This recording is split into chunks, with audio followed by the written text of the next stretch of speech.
Welcome, Dr. James Beckett Sports Card Insights here with another interesting episode with Rich Klein. We're going to talk about the allure of discount boxes. People ask Rich, people ask me, what's the deal with that? Why is that fun or profitable or both? So thanks sponsors, Topps, Panini, and Upper Deck. Without cards, we wouldn't be doing it. Heritage Auctions, Huggins & Scott Auctions, Mike Stadium Sports Cards, Burbank Sports Cards, ComC.com, and Beckett Media, Beckett Grading, Beckett Authentication. I have a great time going through these discount boxes. Rich, I know you do too. What's it for you? We're on the same page here. For me, it's a way to restock or find stuff at a reasonable price point. Interesting you mentioned Burbank, one of your sponsors, because the one time Burbank did the National, Rob and Ryan basically got all these boxes of stuff from the front of their store. They put like 500,000 cards together, and they were all the same price at their tables. They did a pretty good business just doing that. The National so oversold, they said, we're fine just walking around buying. Anytime you have the same price, whether it's a dime, a quarter, 50 cents, a dollar, $5, $10, even more, when you know your price point going in, it makes it a lot easier too. And that's one of the allures, is that you don't have to worry about every card having a different price. Every card has the same price. Yes and no. Every card in that box has the same price, but I try to negotiate with the person in advance after I've given a quick perusal of the box of, if I buy one card, well, I'm not going to expect a discount for one card. I know it shouldn't be more than $1. They better not say, hey, this is $2.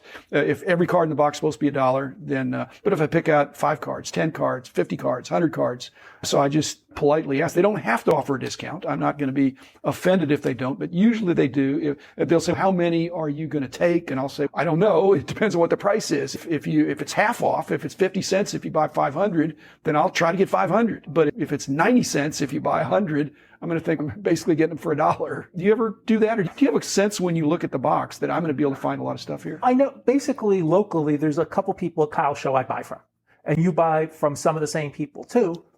And so I know who I'm buying from, and I have local relation with them too.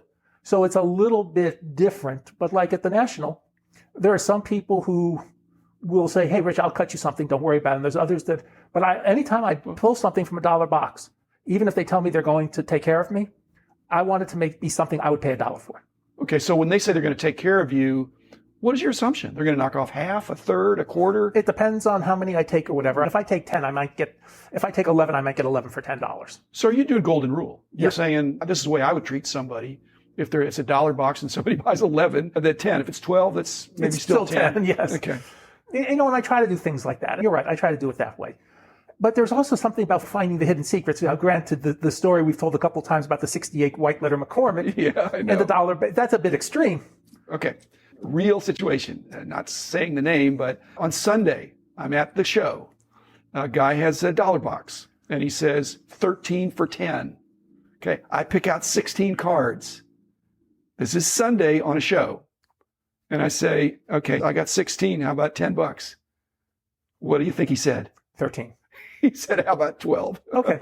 That's better than I thought he would have. Knowing who, You may know who it was. Okay. I have a pretty good idea who it is. So I pulled out because I agree with your philosophy. I was preparing to pay. I thought these are legitimately $1 box cards, which actually doesn't mean that they're all worth more than $1.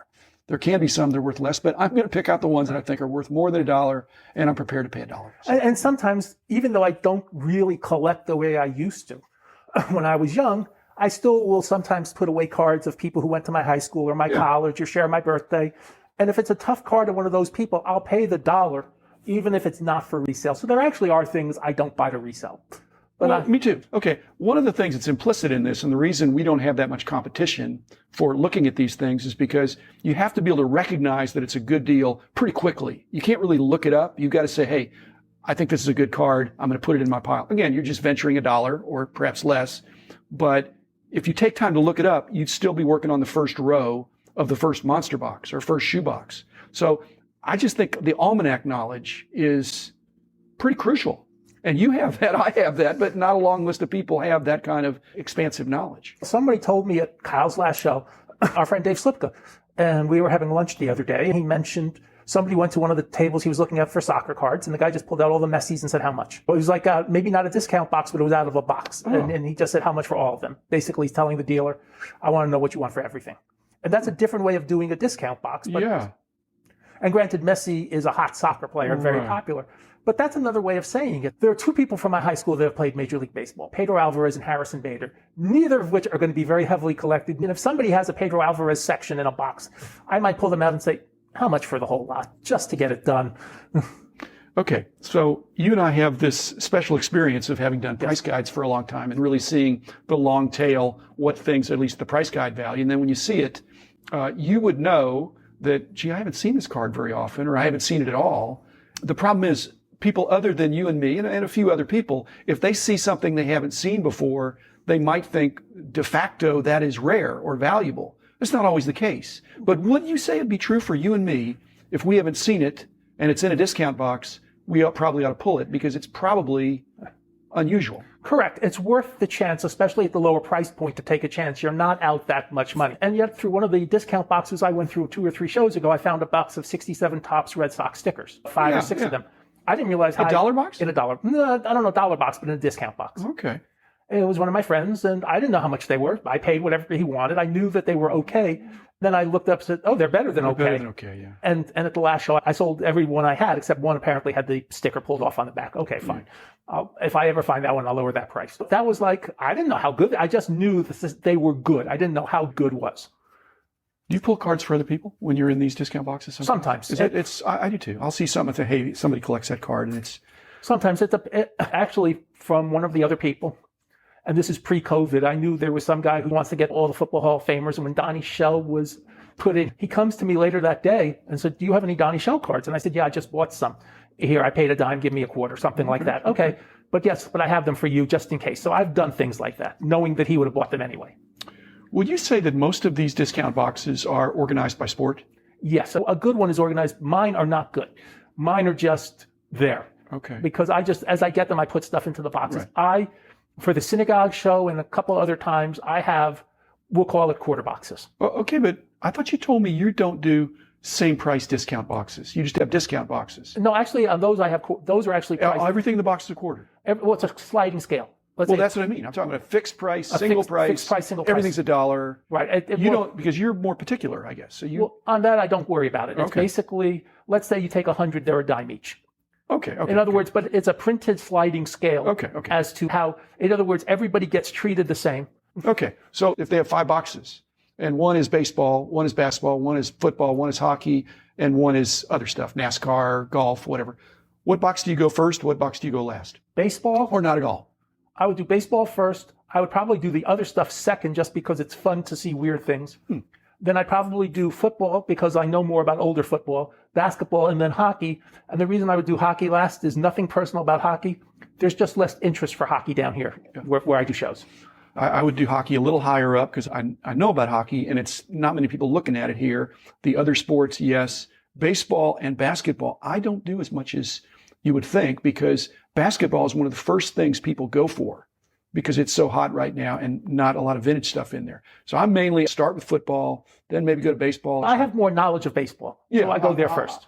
Yes, that's reasonable. Okay, so once this stuff is obtained and you buy it, how tough is it for you to break it down? Do you know where each thing's going? Do you have piles that this pile goes into my collection, this goes into my stock, this is going to go to ComC, this is going to go to eBay? What piles do you have? I have, my piles are a little easier. For sale pile, we'll call it the quarter box pile. We have the ComC pile, then we have the backstock pile.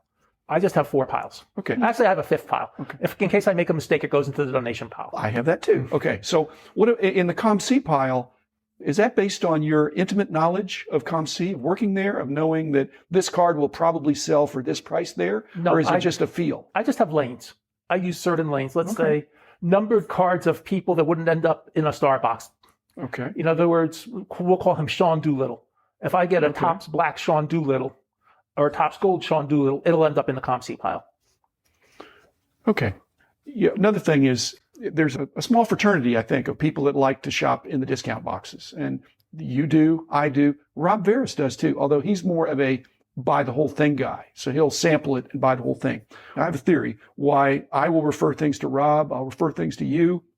You'll refer tables to me or to Rob, that there's not this competitive spirit that if Rich gets there or if Rob gets there, I'm doomed, or vice versa. There's enough cards for everybody.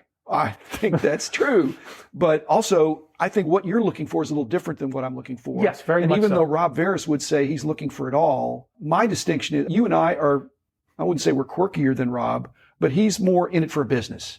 And so the demand side is more important to him. Whereas I'm very patient. I think you're pretty patient. So if we get something that's a good deal, like I said, I'm low supply, low demand. I think Rob would like low supply, high demand, something that's not going to sit on his ample shelves that are already stacked to the ceiling. So I like that there's a camaraderie there, that if I go to a show and if I get there after you or you get there after me, there's still plenty, it seems like. In a monster box, you pull out 100 cards and you show me, and then I pull out 100 cards after you or before you, and it seems Well, there was a copacetic. time at the National, and I had pretty much burnt out from looking, and I say, Jim, you need to look at this table. It's not right for me. 6 hours later, you're still at the table. He never left that table for the rest of Saturday. He had lowered his price. Well, he chopped his price in half. He had chopped his price in half, and I go, this is for you. Yeah. And you had a good time. And one of my favorite lines from that is I would introduce some people to you while you were sitting there.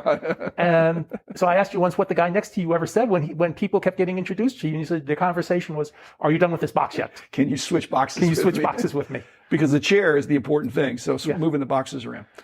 What's the motivation for dealers on this to do it? Because it seems like it's table real estate at a low price point compared to a bunch of slabbed brand new stuff. Table you and I shop a lot at, it pays for his tables, and then everything else is gravy, so to speak. The other thing is it's an attention grabber. Not that they're noticing you or me, but they're just saying, hey, that table has somebody's camped out there and looking at stuff, must be reasonable. Plus, the prices are known. How many prices are known. times do you go to a table and you don't see prices and you walk on? At least when you see a dollar box, the cards in that box are $1. You can ask for it to be lowered if you buy a quantity. Going You in, know what the ceiling is. what the ceiling is. What about eyesight? Do you think eyesight is required? Good eyes are required to be able to look at cards for hours? And I wear reading glasses. I wear my sunglasses because of my arthritis. I just think that's why I prefer the older stuff. At least with the older stuff I have, and I don't really need to look as much At the fine print. at the fine print or anything. If I see a 57 in a dollar box and I know it's the Tough Series card, I don't necessarily even worry about is it a short print or not. I just say, okay, that's $1. It's a 57 fourth middle series card. Let me just buy it. Which does happen every once in a while. Not as much as I'd like, obviously, but it happens. Okay. Would you say you have a longer attention span compared to most people or a shorter? Shorter, except when it comes to looking at cards. Okay. I've always had a long attention span. It's let me focus, and it's to stay focused. It's like Zen in the art of baseball, of the dime box or the quarter box or the dollar box, because you get into it and you say, oh, this is cool. And sometimes, especially if you're looking at the vintage stuff, it draws you back to your youth, and then you really enjoy it. So if I'm looking at a box of nothing but Mike Trout cards, okay, he's a great player, but I don't have the same emotional attachment I do if it's a box of 68 Mets or 69 Mets or 70 Yankees or whatever. Yeah, it just seems if you can't sit for a while and go through the box, if you get bored after an hour, it's not that you wasted your time. It's just that it takes a little bit longer for some of these. You know what else it is? It's a way to get away from the problems of the world. When you're looking at those cards in the dollar box, you're not thinking about anything more than, hey, this is fun, or I can make money with this, or I'm seeing these cool cards I've never seen before, I rarely see. So there's many reasons why you can look, and sometimes you get drifted into a different world that's really fun to be in.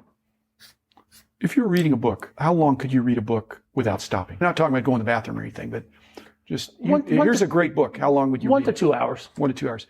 But how long can you look at discount boxes? I would obviously need to take a little break and draw my breath, but probably 4 to 5 hours. Okay. Rich and I will come back to this because there's more to the story, but we both enjoy this aspect of the hobby. I believe it actually is a very sustainable approach to the hobby. And so we don't want everybody to do it, but we want people to know why we do it. So thanks, Rich. Thanks, listeners. We'll be back again tomorrow with another different episode, but Rich and I will revisit this at a later date. Thanks. The man in the house of cards. The man in the house of cards. The man in the house of cards is doing all right.